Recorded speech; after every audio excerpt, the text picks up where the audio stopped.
Voting lines and wait times have been getting longer and longer, and voting should take no longer than 30 minutes, according to the Presidential Commission on Election Administration.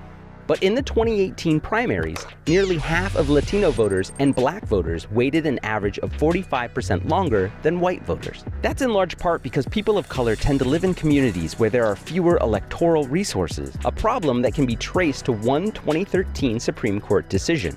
In the 1965 Voting Rights Act, there was a provision that said any new election laws from states with a history of discrimination needed federal oversight and approval before implementation.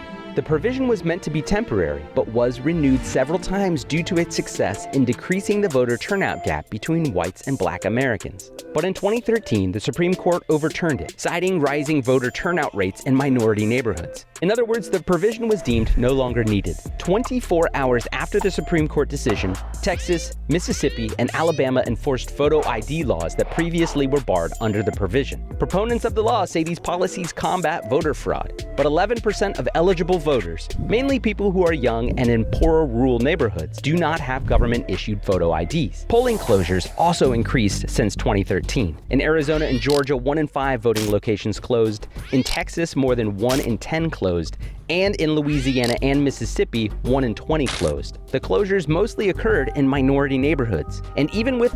Hey, thanks for watching. If you like this video, check out these other videos from USA Today to stay up to date with all the latest news.